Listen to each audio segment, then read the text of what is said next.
তো পয়সা পাইতো কে গান গাও আরে আমার যে শিল্পী আছে গো কে গান গাও তোরা কমিটি না আমাকে নিয়ে আসনি গো দাদা ভালো আছো চলো ভালো রে দা মানে তো আসছে অনুষ্ঠান হ্যাঁ দেখুন আসুন গান শুনে কি গান হবে এখন এতক্ষণ বাংলা গান শোনালো ভাত টাত খাইছ তো কথা তো আস্তে আস্তে করো কি হবে বলছি এতক্ষণ বাংলা গান শোনালো হ্যাঁ শুনছি মানে আমিও তো শুনছি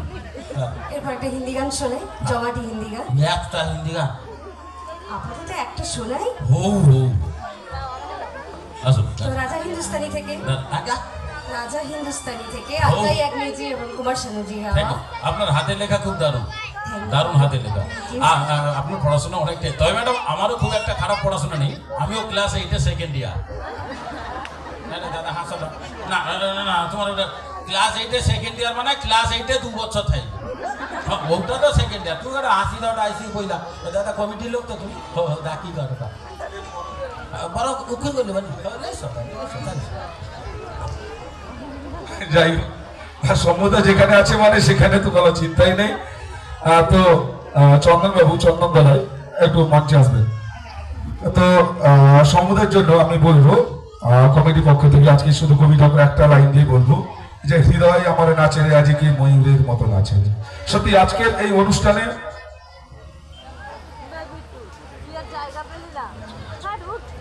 তো আজকের এই সুন্দর মঞ্চে আমরা পেয়েছি আমরা সত্যি গর্বিত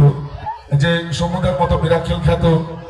এবং মানে কি বলবো এত জনপ্রিয়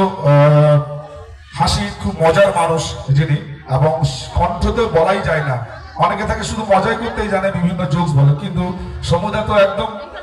গানের যোগে তো বিশাল যেটা আমি নিজেই খুব দেখেছি মোবাইলে দেখি আপনার অনুষ্ঠান খুব সুন্দর আর দিদি তো আজকে দেখলাম আমাদের ইউটিউবার খুব সুন্দর অনুষ্ঠান যাই হোক অনুষ্ঠানের মাঝে বেশি কথা নয় আমরা একটু বরণ করে নেবো আজকের এই অনুষ্ঠানে জি বাংলা মিরাকেল খ্যাত সকলের সম্মানীয় শ্রদ্ধেয় সম্প্রদায় মণ্ডলকে সমুদায়কে আমরা বরণ করে নিচ্ছি বরণ করে নিচ্ছে আমাদের এই সংস্থার অন্যতম সদস্য চন্দন দলাই উত্তরীয় বেজ এবং পুষ্পস্তবক দিয়ে বরণ করে নিচ্ছে চন্দন দলাই তপন আচার্য তপন করি তো সমুদায় একটু আমি ছবি নেবো পয়সা টয়সা লাগবে যা ছবি সত্যি আজকে সমুদ্রের পাশে থাকতে পেরে নিজেকে ধন্য মনে করেছি না ঠিক জায়গায় গাছ বলি বাবা গো তাই গো না না ঠিক আছে তুমি যে সেফটির গাছ ওটি থেকে বুঝা যায়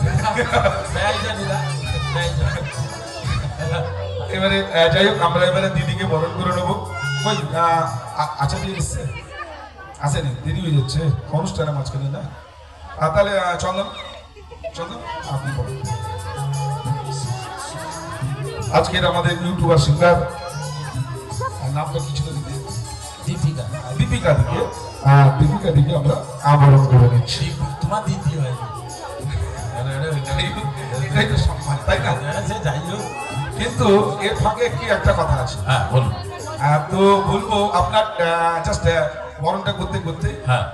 হ্যাঁ না না হাতে ধরি দাও লোকের মায়ের যে কোনো সেফটি গাছ আছে তোমার যে ওই যে বুদ্ধি আছে ওটা ওটা বড় কথা তো বাবা তুমি তোমার মাথায় দিকে হাত বুলিয়ে দাও আরেকবার আরেক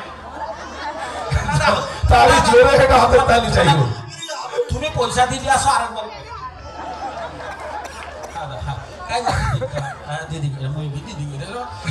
আমার ফাউসি ঝির মতন বি দেখতে যাই হোক যেটা আমার প্রশ্ন ছিল খালি জাস্ট 3 সেকেন্ডে আপনার টার্ম নিয়ে এত অ্যানালাইসিস হচ্ছে তো সেই বিষয়ে একটা অনুগ্রহ করে প্রশ্ন করবো উত্তর পাবো দেখো দাদা আমার যদি চতরা বন্ধ পড়ার হয় কেন পাইব আচ্ছা যাই হোক আপনি সাঁতার জানেন স্যার যাই সাঁতার হ্যাঁ মোটামুটি একটু আছে যাই তাহলে চিন্তা নেই কিন্তু ভাবছিলাম যদি আপনি সাঁতার না জানেন আমরা জানি যদি কেউ পুকুরে পড়ে যায় সাঁতার জানে না তখন আমাদের নিয়ম কি মাথায় চুল ধরে আমরা টেনে আনি বাস তাই না আর আপনি যদি সাঁতার না জানেন যদি হঠাৎ পুকুরে পড়ে যান সেক্ষেত্রে কি হবে লোক ভাববে আমি মরিয়েছি আমি তো ভাসি আমার টাক যখন জয়ে ভাববে ভাসবে তখন লোক ভাববে তো মানে আমি হয়তো দাদা টেনশনটা কত রকম দেখো, আমি যদি উমলু ডুবির ওই টাং একটু দেখা যায়, লোক ভাবে এই লোকটা মরিছে, ভাবে এই তো পিছু কয়টা হা এই লোকটা মনে হয় মরিছে, আর যে তো পিছু উল্লি গিয়ে তো মাথায় একটা চুল। দাদা এরকম অনুষ্ঠানগুলো আপনারা দিয়ে রাখবেন, আমাদের একটা লাভ আছে। কেননা পুজোর আগে আমাকে আমার মানে তুমি তো ব্যয় হয়ে যাবে, তাই না? তো আমাকে কাজ সরিয়ে যাবো আর কথা ইচ্ছে আছে না, না ইচ্ছা নাকি কথা। আরে দাদা এগুলো তো আমাদের গাড়ি চালায় পাশে শিখছে দাদা। একটা স্কুটি কিনে তার পিছনে একটা চাকা বাঁধার স্টার্ট দেখছো না, হ্যাঁ? তারপরে কি আইলা 4 চাকা কিনলো, তারপরে একটা স্টেপনি মারিলা, তাই না? আমার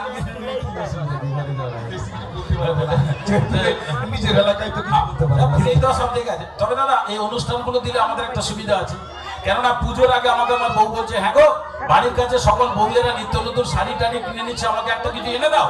আমি বললাম ঠিক আছে তোমায় কিনে দেবো, তবে এবছর শাড়ি কিনে দেবো না, স্যুট জামা কিনে দেবো। বৌদিকে হ্যাঁ হ্যাঁ, কেন মডার্ন মডার্ন না মডার্ন তাই ব্যয় হচ্ছে যে তুমি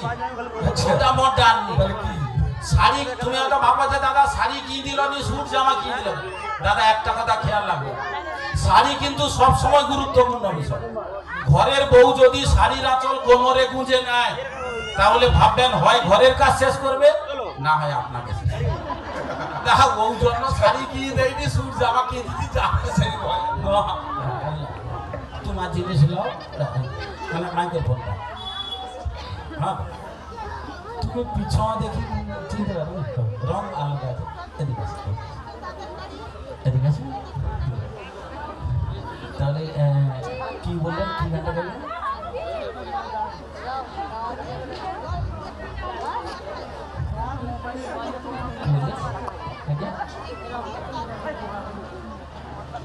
রাজা হিন্দুস্তানি থেকে